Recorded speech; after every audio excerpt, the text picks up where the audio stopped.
Hello, good morning.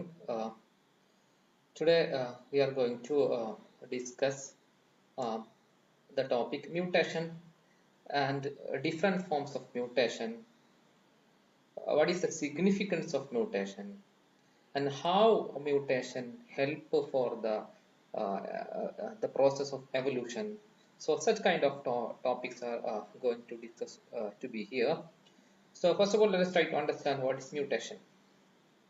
Actually, mutation is a sudden heritable changes that takes place within the genetic material of an organism. Genetic material in the sense it may be either DNA or RNA.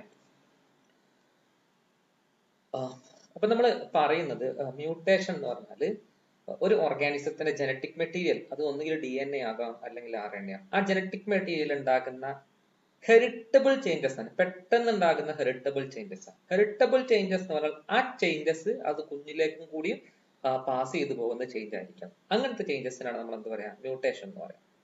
Okay, അപ്പൊ അതങ്ങനെ പറയുമ്പോൾ normally sexual reproduction follow ചെയ്യുന്ന organism ആണെങ്കിൽ ആ genetic മെറ്റീരിയലായ DNA RNA ഉണ്ടാകുന്ന mutation സ്വാഭാവികമായിട്ടും sex cell അല്ലെങ്കിൽ റീപ്രൊഡക്റ്റീവ് സെല്ലായിരിക്കും.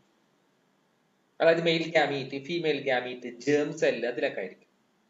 എന്നാൽ ഒരു പ്ലാന്റ് അല്ലെങ്കിൽ അനിമൽസ് എസെക്ഷൽ റീപ്രൊഡക്ഷൻ പെർഫോം ചെയ്യുന്ന ധാരാളം പ്ലാന്റ്സും അനിമൽസും ലോവർ ഗ്രൂപ്പിലുള്ള അനിമൽസ് ഒക്കെ ഉണ്ട്. അപ്പൊ അവരിൽ എസെക്ഷൽ റീപ്രൊഡക്ഷൻ നടക്കുമ്പോൾ ആ എസെക്ഷൽ റീപ്രൊഡക്ഷൻ ഹെൽപ്പ് ചെയ്യുന്ന, ഫോർ എക്സാമ്പിൾ പ്ലാന്റിന്റെ കേസിലാണെങ്കിൽ വെജിറ്റേറ്റീവ് പ്രൊപ്പഗ്യൂളിലെ സെൽസിൽ മ്യൂട്ടേഷൻ നടന്നാൽ മതി. അത് എങ്ങോട്ട് അതിലെ DNA ചേഞ്ച് വന്നാൽ മതി. അത് സ്വാഭാവികമായിട്ടും സെക്ഷൽ റീപ്രൊഡക്ഷനിലൂടെ അടുത്ത കുഞ്ഞിലേക്ക് യങ് വൺസിലേക്കും പാസ് ചെയ്യാം. പക്ഷെ in normal case mutation most of the case, അധിക കേസിൽ മ്യൂട്ടേഷൻ എന്ന് പറഞ്ഞാൽ in most of the cases mutation is applicable for reproductive sets, that is male and female gametes. അങ്ങനെയാണ്. അപ്പൊ ഈ മ്യൂട്ടേഷന്റെ റെലവൻസ് എന്താണ്? മ്യൂട്ടേഷന്റെ ഇമ്പോർട്ടൻസ്. സപ്പോസ് മ്യൂട്ടേഷൻ നടന്നിട്ടില്ല എന്ന് വിചാരിക്കാം. മ്യൂട്ടേഷൻ നടന്നിട്ടില്ലെങ്കിൽ ഒരു ഓർഗാനിസത്തിൽ എത്ര ജനറേഷൻ ഉണ്ടായി കഴിഞ്ഞാലും അവിടെ മ്യൂട്ടേഷനോ അല്ലെങ്കിൽ ചെറിയ രൂപത്തിൽ ക്രോസിംഗ് ഓവറോ ഇല്ലെങ്കിൽ, ഇത് രണ്ടും ഇല്ലെങ്കിൽ എന്ത് സംഭവിക്കൂല? വേരിയേഷൻ ഉണ്ടാവില്ല. അപ്പൊ മ്യൂട്ടേഷൻ ഉണ്ടെങ്കിൽ ഒരു ഓർഗാനിസത്തിൽ പോസിറ്റീവ് മ്യൂട്ടേഷൻ ആണ്, ഒരു ഓർഗാനിസത്തിലെ നെഗറ്റീവ് മ്യൂട്ടേഷൻ ഉണ്ടാവും, പോസിറ്റീവ് മ്യൂട്ടേഷൻ ഉണ്ടാവും. ആ പോസിറ്റീവ് മ്യൂട്ടേഷൻ ആണ് പുതിയ സ്പീഷീസ് ഇവോൾവ് ചെയ്യാനും അതുപോലെ നേച്ചറിൽ ചേഞ്ച് വരുമ്പോൾ ആ ചേഞ്ച് വരുന്ന നേച്ചറിനെ സർവൈവ് ചെയ്യാനൊക്കെ പോസിബിലിറ്റി നമുക്ക് അല്ലെങ്കിൽ ഓർഗാനിസങ്ങൾക്ക് കിട്ടുന്നത് മ്യൂട്ടേഷനിലൂടെ. സോ മ്യൂട്ടേഷൻ ആണ് ഒരു സ്പീഷീസിന്റെ എവല്യൂഷനോ അല്ലെങ്കിൽ ഒരു ഓർഗാനിസത്തിന്റെ എവല്യൂഷനൊക്കെ ഹെൽപ്പ് ചെയ്യുന്നത്. അവിടെയാണ് മ്യൂട്ടേഷന്റെ സിഗ്നിഫിക്കൻസ് വരുന്നത്. ഓക്കെ, ഇനി നമുക്ക് മ്യൂട്ടേഷന്റെ ടൈപ്സ് ഒക്കെ നോക്കാം. What are the different types of mutation that are found among different kinds of living organism.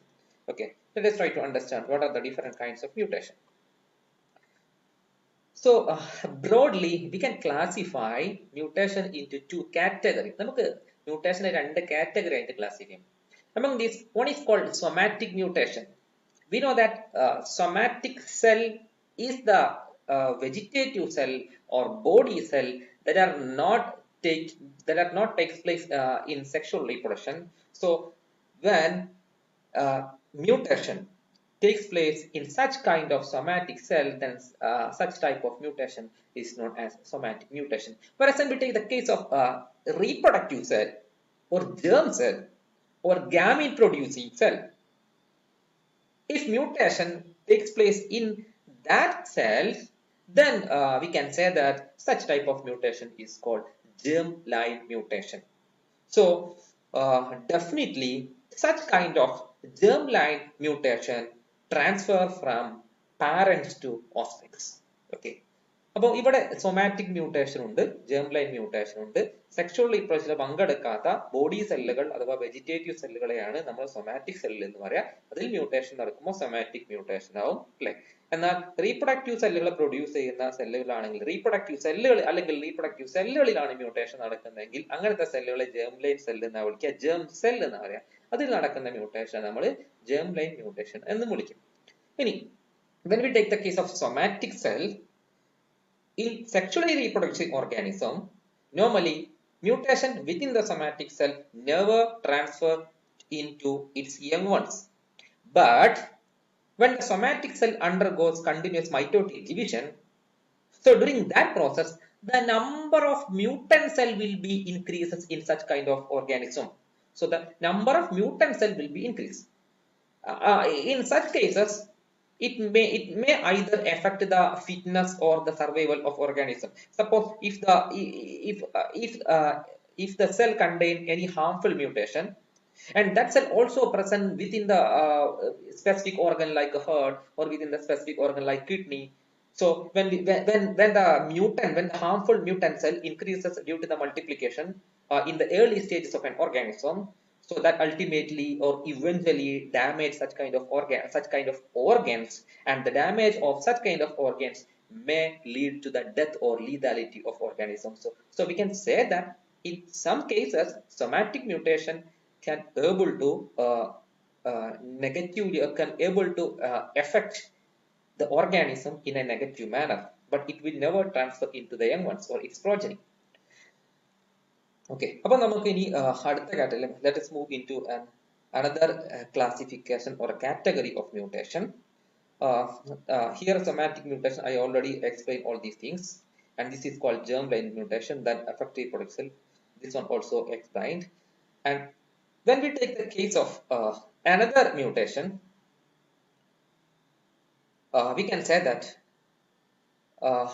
one type of mutation is gene mutation or point mutation,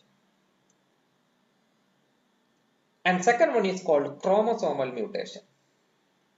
So let us try to understand what is the difference between these two mutations. Actually, gene mutation or point mutation is the sudden heritable changes or mutation that happen or affect on a single gene. If a mutation happens or affect on a single gene, then such kind of mutation is called point mutation or gene mutation.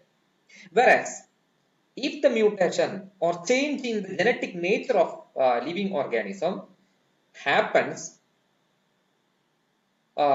when we consider that happen in case of the number of chromosome or the shape of chromosome, then we can say that such kind of mutation is called chromosomal mutation.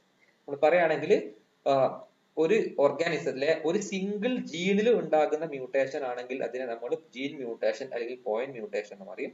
അല്ലെങ്കിൽ ഒരു ഓർഗാനിസത്തിന്റെ ബോഡിയിലെ സെൽസിലെ ജീനിലല്ല mutation വന്നത്, അതിന്റെ ക്രോമസോമിന്റെ സ്ട്രക്ചറിലാണ് mutation വന്നത്, അല്ലെങ്കിൽ ക്രോമസോമിന്റെ നമ്പറിലാണ് change വന്നതെങ്കിൽ അങ്ങനെയുള്ള mutation നമ്മൾ എന്ത് വിളിക്കാം? ക്രോമസോമൽ മ്യൂട്ടേഷൻ എന്ന് വിളിക്കാം. ഓക്കെ, അതാണ് വ്യത്യാസം. ഇതാണ് second category of mutation. Okay, ഇനി നമുക്ക് അടുത്ത നോക്കാം. തേർഡ് കാറ്റഗറി ഓഫ് മ്യൂട്ടേഷൻ നോക്കാം. അത് ആക്ച്വലി നമ്മൾ ഇപ്പൊ പറഞ്ഞ പോയിന്റ് മ്യൂട്ടേഷന്റെ പല ടൈപ്പുകളാണ്, or gene mutation അല്ലെങ്കിൽ point mutation പല ടൈപ്പുകളാണ് നമ്മൾ പറയാൻ പോകുന്നത്. So here we are going to discuss what are the different types of point mutation or gene mutation, that is mutation within the single gene. So among these, first type is called base substitution. ഒന്നാമത്തതിന്റെ പേരാണ് base substitution എന്ന് പറയുന്നത്. നമുക്കറിയാം DNA ഉണ്ടാക്കിയത് അല്ലേ? We know that DNA is made up of numerous nucleotides which are connected by phosphodiester bond. So ഒരു D N A എടുത്താല് base substitution എന്ന് പറഞ്ഞാല് ഡി എൻ എയിലെ ഒരു ബേസ്, അതായത് ഒരു ഡി എൻ എയിൽ ധാരാളം ന്യൂക്ലിയോടൈഡ് ഉണ്ട് അല്ലെ, അതിൽ ഏതെങ്കിലും ഒരു ന്യൂക്ലിയോടൈഡിലെ നൈട്രജൻ ബേസ് ആയ അഡിനിനോ തൈമിനോ ഗോണിനോ സൈറ്റോസിനൊക്കെ ഉണ്ടാവും. അപ്പൊ ഡി എൻ എയിലെ ഏതെങ്കിലും ഒരു ന്യൂക്ലിയോടൈഡിലെ നൈട്രജൻ ബേസ് ആയ അഡിനിന് പകരം തൈമിൻ വെക്കുക, അല്ലെങ്കിൽ അഡിനിന് പകരം ഗോണിൻ വെക്കുക, അല്ലെങ്കിൽ തൈമിന് പകരം അഡിനിൻ വെക്കുക, തൈമിന് പകരം സൈറ്റോസിൻ വെക്കുക. അങ്ങനെ ബേസ് സബ്സ്റ്റിറ്റ്യൂഷൻ എന്ന് പറഞ്ഞാൽ മനസ്സിലാക്കുക, ഒരു നൈട്രജൻ ബേസിന് പകരം വേറെ നൈട്രജൻ ബേസ് വരിക.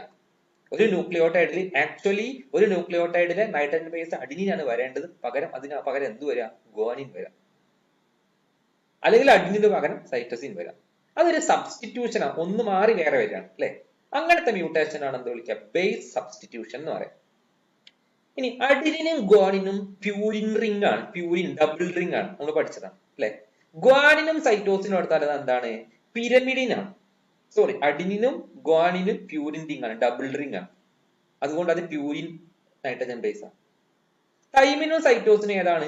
സിംഗിൾ റിംഗ് ആണ് അല്ലെ, അതുകൊണ്ട് അത് ഏതിലാ വരിക? അത് പിരമിഡിൻ റിംഗ് ആണ്, പിരമിഡിനാണ്. Adenine guanine belongs to purine, thymine and cytosine belongs to pyrimidine. അപ്പൊ ഇനി നമ്മൾ പറയേണ്ട കാര്യം ഈ ഒരു ഡയഗ്രാം കൊടുത്തോണ്ട് ഒരു ഡയഗ്രാം കൊടുത്തിട്ടുണ്ട് അല്ലേ. അപ്പൊ നമ്മൾ ബേസ് സബ്സ്റ്റിറ്റ്യൂഷൻ രണ്ട് ടൈപ്പ് ഉണ്ട്. ട്രാൻസിഷൻ ബേസ് സബ്സ്റ്റിറ്റ്യൂഷൻ ഉണ്ട്, ട്രാൻസ്വേർഷൻ ബേസ് സബ്സ്റ്റിറ്റ്യൂഷൻ ഉണ്ട്. അതെന്താ വെച്ചാല് ഒരു DNA ഒരു ന്യൂക്ലിയോടൈഡിൽ അഡിനീൻ ആണെന്ന് വെച്ചോ, അതിൽ മ്യൂട്ടേഷൻ സംഭവിച്ച് അത് ഗുവാനിൻ ആയി അല്ലേ. അപ്പൊ അഡിനിൻ എന്ന് പറയുന്ന പ്യൂരിന്റെ പകരം ഗുവാനിൻ എന്ന് പറഞ്ഞ പ്യൂരിനാ വന്ന്, അപ്പൊ പ്യൂരിന്റെ പകരം പ്യൂരിൻ തന്നെ വന്ന്, അങ്ങനെയാണെങ്കിൽ അതിനെ ട്രാൻസിഷൻ എന്ന് പറയാം. ഇനി അതല്ല, ഒരു DNA ന്യൂക്ലിയോടൈഡിൽ തൈമിൻ ആണുള്ളത്, ആ തൈമിന് മ്യൂട്ടേഷൻ വന്നത് സൈറ്റസിൻ ആയി മാറി. അപ്പോഴും നമുക്ക് പറയാം തൈമിൻ എന്ന് പറയുന്ന പിരമിഡിന് പകരം സൈറ്റസിൻ എന്ന് പറയുന്ന പിരമിഡിൻ തന്നെ വേണ്ടത്. ഇപ്പൊ സബ്സ്റ്റിറ്റ്യൂഷനില് പ്യൂരിന് പകരം പ്യൂരിന് വരിക, അല്ലെങ്കിൽ പിരമിഡിന് പകരം പിരമിഡിൻ വരികയാണെങ്കിൽ പ്യൂരിൻ നൈട്രജൻ ബേസിന് പകരം വേറെ പ്യൂരിൻ നൈട്രജൻ ബേസ് വരാം. അതാണ് അഡിനിന് പകരം ഗുവാനിൻ വരിക. അല്ലെങ്കിൽ പിരമിഡിന് പകരം പിരമിഡിൻ വരാം, തൈമിന് പകരം സൈറ്റോസിൻ വരാം. അങ്ങനെയുള്ളതിനാണ് ട്രാൻസിഷൻ സബ്സ്റ്റിറ്റ്യൂഷൻ. ട്രാൻസ്വേർഷൻ എന്ന് പറഞ്ഞാൽ എന്താണെന്നറിയോ?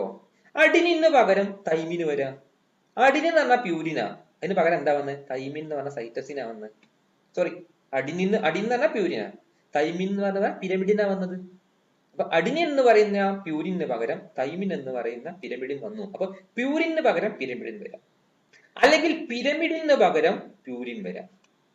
അങ്ങനത്തെ സബ്സ്റ്റിറ്റ്യൂഷൻ ആണെന്ന് പറയാം ട്രാൻസ്വേർഷൻ സബ്സ്റ്റിറ്റ്യൂഷൻ എന്ന് പറയും. അത് ഡിജിയിൽ നടത്തുന്ന മ്യൂട്ടേഷൻ, അതൊരു ടൈപ്പ് മ്യൂട്ടേഷൻ, അതിനാണ് സബ്സ്റ്റിറ്റ്യൂഷൻ എന്ന് പറയും. ഓക്കെ, ഇനി അങ്ങനെ സബ്സ്റ്റിറ്റ്യൂഷൻ സംഭവിച്ചാൽ എന്താ സംഭവിക്കുക വെച്ചാൽ മനസ്സിലാക്കുക. നമ്മുടെ DNA അല്ലെ, ഒരു DNA RNA ഉണ്ടാകുമ്പോൾ അതിന്റെ തൊട്ടടുത്ത 3 ന്യൂക്ലിയോടൈഡാണ് കൊഡോൺ അല്ലെ. ആ കൊഡോൺ ഒരു അമിനോ ആസിഡിനെ കോഡ് ചെയ്യും. ഓക്കെ അല്ലേ? അപ്പൊ അവിടെ സംഭവിക്കുക പ്രോട്ടീൻ ഉണ്ടാകുമ്പോൾ ഇങ്ങനെ സബ്സ്റ്റിറ്റ്യൂഷൻ നടന്നാൽ അമിനോ ആസിഡ് ഒക്കെ മാറും. അപ്പൊ പ്രോട്ടീന്റെ സ്ട്രക്ചർ വരെ മാറും. അതൊക്കെ ഞാൻ ഡീറ്റെയിൽ ആയിട്ട് പറയും. ഓക്കെ, ഇനി അടുത്ത ഇൻസേർഷൻ. ഇൻസേർഷൻ എന്ന് പറഞ്ഞാൽ സബ്സ്റ്റിറ്റ്യൂഷൻ അല്ല. ഒരു DNA ധാരാളം ന്യൂക്ലിയോടൈഡ് ഉണ്ട് അല്ലെ, ഒരു DNA ധാരാളം ന്യൂക്ലിയോടൈഡ് ഉണ്ട്. ഓക്കെ അല്ലേ? അപ്പൊ ധാരാളം ന്യൂക്ലിയോടൈഡ് ഉണ്ടെങ്കിൽ അതിലേക്ക് എന്തെങ്കിലും ഒരു എക്സ്ട്രാ ന്യൂക്ലിയോടൈഡ് ആഡ് ചെയ്യാം. ഒന്നാമത് ബേസ് സബ്സ്റ്റിറ്റ്യൂഷൻ. അത് ഒന്നാമതിൽ ന്യൂക്ലിയോടൈഡ് അല്ല സബ്സ്റ്റിറ്റ്യൂഷൻ, ന്യൂക്ലിയോടൈഡിലെ ബേസുകളാണ് മാറുന്നത്. ഇവിടെ ഇൻസേർഷൻ എന്ന് പറഞ്ഞാൽ ഒരു DNA ധാരാളം ന്യൂക്ലിയോടൈഡ് ഉണ്ട്, അതിലേക്ക് ഒരു പുറത്തുനിന്ന് ഒരു എക്സ്ട്രാ ന്യൂക്ലിയോടൈഡ് എക്സ്ട്രാ ഫിറ്റ് ചെയ്ത് കൊടുക്കുക. അപ്പോഴും ആ DNA ന്യൂക്ലിയോടൈഡിന്റെ പാറ്റേൺ മൊത്തം മാറും. ഒന്ന് എക്സ്ട്രാ കയറി വരുമ്പോൾ പാറ്റേൺ മാറും അല്ലേ. അതാണ് ഇൻസേർഷൻ. ഇനി മൂന്നാമത്തെ ടൈപ്പ് എന്താ? ജീനിൽ മ്യൂട്ടേഷൻ ഉണ്ടാവണമെങ്കിൽ ഓൾറെഡി ഉള്ള ഒരു ന്യൂക്ലിയോടൈഡ് ധാരാളം ന്യൂക്ലിയോടൈഡിൽ നിന്ന് ഒന്നിനെ ഇടക്കുന്ന എടുത്ത് കളഞ്ഞേക്കുക. അതാണ് ഡിലീഷൻ മ്യൂട്ടേഷൻ. അപ്പോഴും പാറ്റേൺ മാറും. ഒന്ന് പോയാലും പാറ്റേൺ മാറും, ഒന്ന് എക്സ്ട്രാ വന്നാലും പാറ്റേൺ മാറൂലേ. അതിനാണ് ഡിലീഷൻ മ്യൂട്ടേഷൻ എന്ന് പറയുന്നത്. അപ്പൊ നമ്മൾ ഒരു എക്സ്ട്രാ ന്യൂക്ലിയോടൈഡ് ആഡ് ചെയ്യുന്നത് ഇൻസേർഷൻ ആണ്. ഒരു ഓൾറെഡി ഉള്ള ന്യൂക്ലിയോടൈഡ് എടുത്തു കളയുന്നത് എന്താണ്? ഡിലീഷൻ ആണ്. അത് രണ്ട് ചെയ്ത് കഴിഞ്ഞാലും അതിന്റെ ആ ന്യൂക്ലിയോടൈഡിന്റെ ഓർഡർ അങ്ങോട്ട് മാറും അല്ലെ. ഒന്ന് മിസ്സായി കഴിഞ്ഞാൽ പിന്നെ വായിക്കുമ്പോൾ തെറ്റുണ്ടാവും, ഓർഡർ മാറും കണ്ടോ. അതിനാണ് നമ്മൾ ഫ്രെയിം ഷിഫ്റ്റ് മ്യൂട്ടേഷൻ എന്ന് പറയുക. ഒരു DNA അകത്തുള്ള ന്യൂക്ലിയോടൈഡിൽ ഒരു എക്സ്ട്രാ ന്യൂക്ലിയോടൈഡ് ആഡ് ചെയ്യുകയോ ഓൾറെഡി ഉള്ള ന്യൂക്ലിയോടൈഡ് എടുത്ത് റിമൂവ് ചെയ്യുകയോ ചെയ്തു കഴിഞ്ഞാൽ സ്വാഭാവികമായും അങ്ങനത്തെ DNA നിന്ന് RNA ഉണ്ടാകുമ്പോൾ ആ RNAന്റെ കംപ്ലീറ്റ് റീഡിംഗ് ഫ്രെയിംവർക്കും മാറും. അതായത് ഇൻസേർഷനും ഡിലീഷനും നടക്കാതെ ആ DNA RNA ഉണ്ടാകുമ്പോഴും ഇൻസേർഷനും ഡിലീഷനും നടന്നതിന് ശേഷം ആ DNA RNA ഉണ്ടാകുമ്പോൾ രണ്ട് RNA എടുത്ത് കമ്പയർ ചെയ്താൽ വ്യത്യാസം ഉണ്ടാവും, ഓർഡർ വ്യത്യാസം ഉണ്ടാവും അല്ലെ. ഇൻസേർഷൻ നടന്നതിന് അവിടെ എവിടെ ഓർഡർ വ്യത്യാസം ഉണ്ടാവുക? ഇൻസേർഷനും ഡിലീഷനും നടക്കാത്ത RNAയും DNA എന്നുണ്ടായ RNAയും ഇൻസേർഷനും ഡിലീഷനും നടന്ന DNA എന്നുണ്ടായ RNAയും തമ്മിൽ കമ്പയർ ചെയ്താൽ എവിടെ വ്യത്യാസം വരിക? ഇൻസേർട്ട് ചെയ്തതോ അല്ലെങ്കിൽ ഡിലീറ്റ് ചെയ്തതോ ആയ ഭാഗം മുതൽ ബാക്കി അങ്ങോട്ടേക്ക് മുഴുവനും ആ ന്യൂക്ലിയോടൈഡിന്റെ ഓർഡർ തെറ്റിയിട്ടുണ്ടാവും കണ്ടോ. അപ്പൊ അങ്ങനത്തെ മ്യൂട്ടേഷൻ ആണ് നമ്മൾ എന്ത്, അങ്ങനത്തെ പ്രോസസ്, ആ പ്രോസസ് നമ്മൾ വിളിക്കുന്ന പേരാണ് ഫ്രെയിം ഷിഫ്റ്റ് മ്യൂട്ടേഷൻ. അതിനെന്താ വിളിക്കുക? ഫ്രെയിം ഷിഫ്റ്റ് മ്യൂട്ടേഷൻ എന്നാണ് വിളിക്കുക. ഓക്കെ, അതാണ് 3. ഓക്കെ, അപ്പൊ നമ്മൾ പറഞ്ഞത് ഒന്ന് ബേസ് സബ്സ്റ്റിറ്റ്യൂഷൻ, ഇൻസേർഷൻ, ഡിലീഷൻ ആണ് പറഞ്ഞത്. ഇനി നമുക്ക് എക്സ്പാൻഡിങ് ട്രൈ ന്യൂക്ലിയോടൈഡ് റിപ്പീറ്റ്സ് ആണ് പറയാൻ. ഓക്കെ, അത് നമുക്ക് അടുത്തതായിട്ട് പറയാം. ഓക്കെ.